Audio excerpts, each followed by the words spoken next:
नमस्कार हमारे संस्थान गुरुकुल क्लासेस में। तो आप सभी के लिए मैं लेकर के आया हूँ आज क्लास 12 के लिए नया टॉपिक जो कि भारत इज माई होम है। और इससे पहले वाले वीडियो में हम लोग लेकर के आए हैं इंडियन सिविलाइजेशन एंड कल्चर, भारतीय संस्कृति और सभ्यता के बारे में हम लोग जिक्र किए थे और आप लोग काफ़ी पसंद भी किए थे वीडियोज़ को। उसी के तरफ हम लोग आज दूसरे वीडियो लेकर के आए हैं भारत इज माई होम। इसका सारा डिटेल्स और कंक्लूजन क्या डिस्कस करने वाला है शॉर्ट वे में, और हम लोग इस वीडियो में जानेंगे फुल्ली एक्सप्लेन किया गया है इसमें। और हम लोग देखते हैं यहाँ पे सबसे पहले हम लोग जानेंगे इस टॉपिक का नाम क्या है। तो भारत इज माई होम इस टॉपिक का नाम है, ठीक है। भारत हमारा क्या है, गाँव है। बात कर लेते हैं हम लोग भारत में हमारा गाँव है इसके बारे में। जो डॉक्टर जाकिर हुसैन है, इनको लिखने वाले कौन है भाई, तो डॉक्टर जाकिर हुसैन, जो कि हमारा क्या है तो स्पीच है जो कि जब थर्ड प्रेसिडेंट बने थे उस समय जो अपने फर्स्ट भाषण में दिया गया था, तो क्या तो यही भाषण को दिए थे Bharat is my home, Bharat हमारा क्या है तो घर है। तो सबसे पहले जानेंगे हमारे डॉक्टर जाकिर हुसैन है, जिनका जन्म होता है 1897 ईस्वी में और इनका मृत्यु कब होता है तो 1969 में। यह ऐसे पहले व्यक्ति बने थे जो कि प्रेसिडेंट के पद पे ही इनका मृत्यु हुआ था। जब third president doctor Zakir Hussain बने थे, यानी पहला ऐसा राष्ट्रपति जो अपने कार्यकाल के दौरान उनका मृत्यु हो गया हो, ठीक है। ये तो इनके बारे में जानकारी। अब इनका जन्म कब होता है तो 8 फरवरी 1897 ईस्वी को कहाँ पे होता है तो हैदराबाद में इनका जन्म होता है।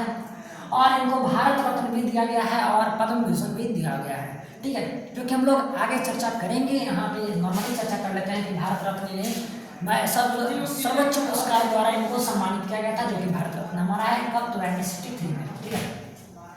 अब बात करते हैं हम लोग आगे इनके बारे में कि जो हमारा स्पीच है जो भारत इज माई होम में कहाँ से लिया गया है, तो कहा जा रहा है कि वो था द प्रेसिडेंट क्या है, जब इन्होंने प्रेसिडेंट की शपथ ली थी 1967 में, उस समय इनका क्या है वहाँ से यह स्पीच को लिया गया और इनका मृत्यु कब होता है तो 1969 में। He was the greatest freedom fighters and well as eminent educationist and nationalist। यानी कहने का अर्थ यह होता है कि वह एक फ्रीडम फाइटर के साथ साथ एक अच्छे शिक्षकविद भी थे, ठीक है।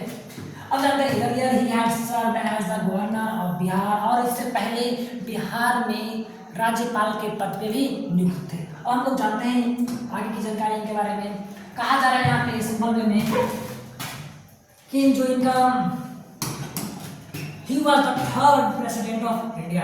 और ये हमारे कौन से नंबर वाले प्रेसिडेंट थे भाई, तो दूसरे नंबर वाले, पहले नंबर वाले कौन थे डॉक्टर राजेंद्र प्रसाद, दूसरे नंबर वाले हमारे कौन थे तो सर्वपल्ली राधाकृष्णन, और तीसरे नंबर वाले कौन थे तो हमारे डॉक्टर जाकिर हुसैन। और इससे पहले इन्होंने बिहार का गवर्नर रह चुके हैं और बिहार के गवर्नर के साथ साथ वाइस प्रेसिडेंट भी रह चुके हैं, और उसके बाद हमारे थर्ड प्रेसिडेंट बने थे भारत में, ठीक है।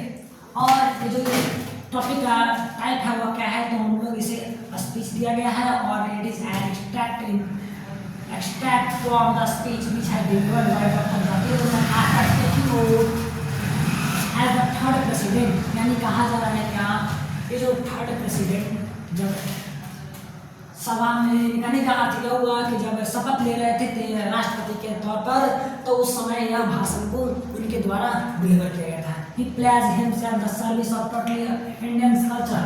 और उस शपथ में बताए थे कि जो हमारा भारत मेरा गांव है और मेरा पूरा का पूरा जीवन समर्पण है भारत के लोगों के लिए।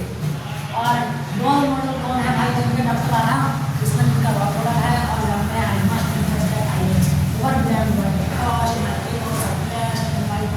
elected to highest office in the world।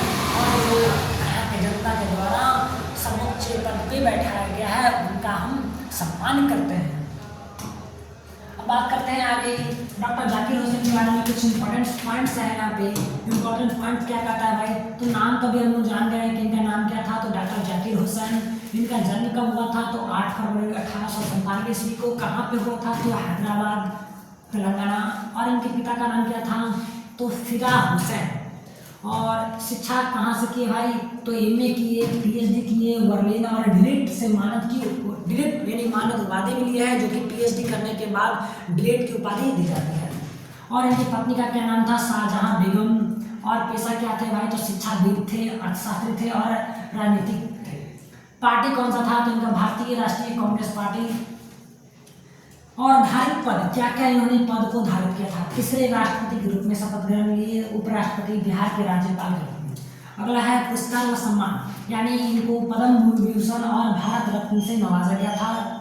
और निधन कब हुआ तो 3 मई 1969 ईस्वी को जब ये राष्ट्रपति बने हुए थे, उसी के दरमियान इनका मृत्यु होती है। अब हम लोग अगली बात कर लेते हैं, कब इनको पद्म विभूषण दिया गया था तो 1954 ईस्वी में इनको पद्म विभूषण से सम्मानित किया गया। और तत्पश्चात 1963 ईस्वी में भारत रत्न से भी नवाजा गया, जो कि भारत का सर्वोच्च सम्मान है। और गवर्नर कब से कब बिहार के रहे थे भाई तो 1957 से 1962 तक बिहार के गवर्नर रह चुके थे। और उसके बाद 13 मई 1962 से 12 मई 1967 तक वाइस प्रेसिडेंट इंडिया के। और उसके बाद 13 मई 1967 से 3 मई 1969 तक इन्होंने भारत के राष्ट्रपति रहने का कार्यकाल अपना पूरा किया था। अब आगे हम लोग बात करते हैं इनके बारे में, कुछ यहाँ पे परिचय दिया हुआ है, जो कि हम लोग परिचय खासतौर पर इनके बारे में जानते हैं। आप लोग नोट कर लीजिएगा कि डॉक्टर जाकिर हुसैन एक महान स्वतंत्रता सेनानी थे, शिक्षाविद, अर्थशास्त्री, भारत के तीसरे और पहले मुस्लिम राष्ट्रपति थे। एक राजनीतिक होने के साथ साथ उन्होंने शिक्षा के क्षेत्र में अपना अभूतपूर्व योगदान दिया था। क्या आप जानते हैं डॉक्टर जाकिर हुसैन देश के नामचीन जामिया मिलिया इस्लामिया, यानी इस कॉलेज का नाम याद रख लीजिए, कौन सा कॉलेज है तो जामिया मिलिया इस्लामिया केंद्रीय विश्वविद्यालय के संस्थापक सदस्यों में से एक थे। यानी कि जो संस्थापक थे कौन से, जामिया मिलिया इस्लामिया, इन सदस्य में से एक थे कौन। और 1926 ईस्वी में 1928 तक इसके कुलपति और वही भारतीय स्वतंत्रता के बाद भारत के तीसरे राष्ट्रपति। पूर्व उन्होंने कई महत्वपूर्ण राजनीतिक पदों पर अपनी सेवाएं दी, जिन्होंने राज्यसभा सदस्य, बिहार के राज्यपाल और उपराष्ट्रपति पद शामिल थे। ठीक है, इतना जानकारी हुआ डॉक्टर जाकिर हुसैन के बारे में। हम लोग ये आपका खत्म होता है। अगर ये आपको यह वीडियो अच्छा लगा हो तो आप लाइक शेयर जरूर कीजिएगा, ताकि मैं अगला चैप्टर आपके लिए मैं लेकर के आऊँ। सारा डिटेल्स एक वीडियो में इंक्लूड रहेगा। अगर आप लोग ज़्यादा इस वीडियो को शेयर कीजिएगा तभी मैं इसका फुल एक्सप्लेन यानी पूरे चैप्टर का लाइन बाय लाइन हिंदी लेकर के आऊँगा। तब तक देखते हैं गुरुकुल क्लासेज की सारी रिकॉर्डेड वीडियोज़।